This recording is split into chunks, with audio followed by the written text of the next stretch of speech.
Imagine being told that the single most radical, liberating thing you could do with your body was to never have sex again. That's not a fringe opinion. For millions of early Christians, it was the gospel. In the Roman Empire, every woman who survived to age 14 had to give birth an average of 5 times just to keep the population from collapsing. Sex wasn't about pleasure, it was about survival, and survival was losing.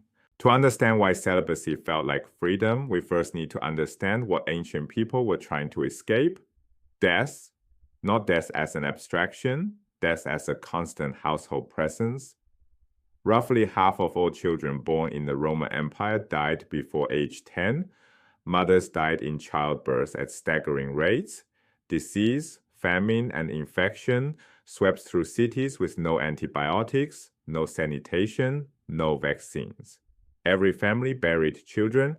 Every woman who became pregnant faced a real chance she wouldn't survive delivery. 5 births per woman, that was the minimum to keep the population stable, not growing, stable. And each of those births carried mortal risk for mother and the child alike. This created a relentless pressure. Communities needed babies, families needed heirs, the empire needed soldiers and laborers, so women's bodies were conscripted into a demographic war against extinction. Sex wasn't a private choice. It was a civic obligation enforced by law, custom, and sheer biological necessity. The Roman Emperor Augustus even penalized citizens who refused to marry and reproduce. Here's where the ancient mind diverges from ours. Modern people experience sex, birth, and death as separate life events, different chapters of a story. Ancient people experienced them as a single, grinding, interconnected wheel. Sex leads to birth. Birth leads to death of the infant, of the mother, eventually of everyone. Death creates the need for more births. More births require more sex. Round and round. The 2nd century text called the Acts of Paul and Thecla, an early Christian narrative about a woman named Thecla who converts to celibacy through the Apostle Paul's preaching, names the links explicitly: corruption, impurity, pleasure, death. Asceticism, the practice of severe self-discipline, especially sexual abstinence, was the proposed escape. The cycle wasn't a modern scholarly abstraction. People felt it as a trap. They had sex because people were dying. People were dying because they were born. They were born because people had sex. There was no exit. Every funeral demanded a wedding. Every wedding risked a funeral. The wheel turned, and every human body was caught in its spokes. That was the world early Christians inhabited. That was what they wanted to escape. One more piece of context before the Christian solution makes sense. Ancient people understood the sex act itself as a hierarchy. The penetrator occupied the superior position. The penetrated occupied the inferior position. This wasn't a metaphor, it was the literal social framework. It applied universally, male with female, hierarchy maintained, the normative arrangement, male with male, one man forced into the inferior position, a degradation of his social rank. The ancient objection wasn't about orientation, that concept didn't exist, and the objection was about a man being placed below his station. Every sex act was a performance of social rank.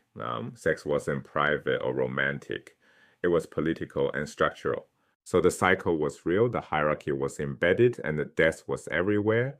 Now, here's where Christianity enters with a genuinely radical idea. The cycle has a first link, sex.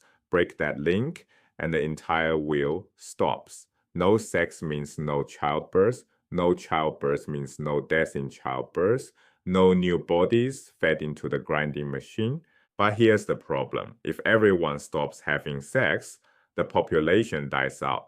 Celibacy without a further argument is just collective suicide. Christianity's answer: resurrection.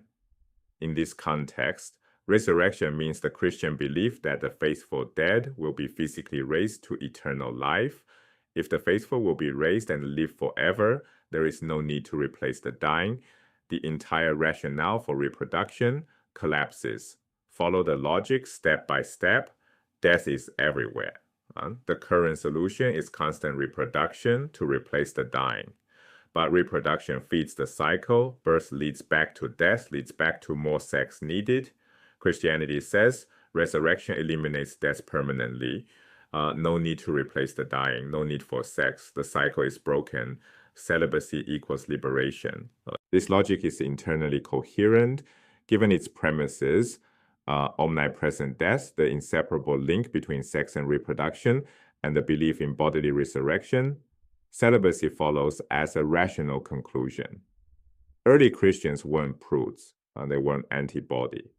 They were people who looked at a world saturated in death and said, we refuse to feed the machine. Resurrection gave them permission to stop. Celibacy was the action that made that permission real. It wasn't denial. It was victory over the cycle that had trapped every generation before them. So why can't we see this logic anymore? Because we live on the other side of two revolutions that changed what sex means forever, right?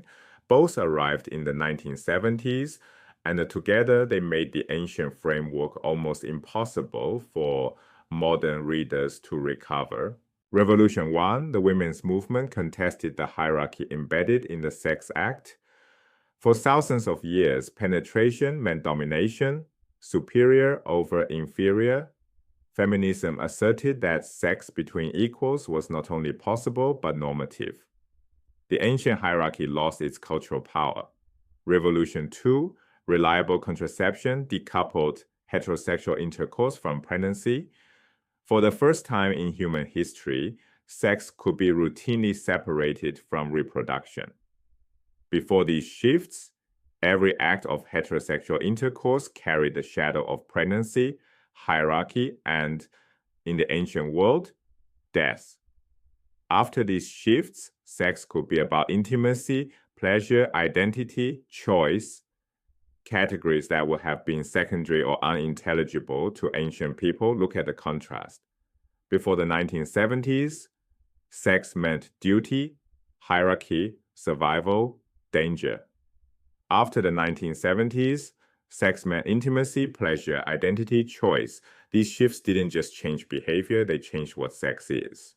Return to the Acts of Paul and the Secular. Whenever Paul talks about sex in this text, he also talks about death, corruption, and resurrection because they are the same topic. The text doesn't separate them, and neither did the ancient mind. Understanding this framework doesn't just illuminate early Christian asceticism, it reframes every ancient debate about sex, marriage, family, and the body. It explains why celibacy was honored, why virginity was prized, why marriage was sometimes seen as a concession rather than a sacrament, right? And it reveals how deeply our own assumptions about sex are shaped by very recent historical developments. We think we're seeing the world clearly. We're seeing it through lenses grounded in the 1970s. The ancient world had different lenses, grounded by death, shaped by hierarchy, focused on survival. Neither set is wrong, but you can't wear both at once. The next time celibacy seems like mere repression, remember, for the people who chose it, it was the most hopeful thing imaginable. They weren't running from life. They were betting everything on a life that never ends.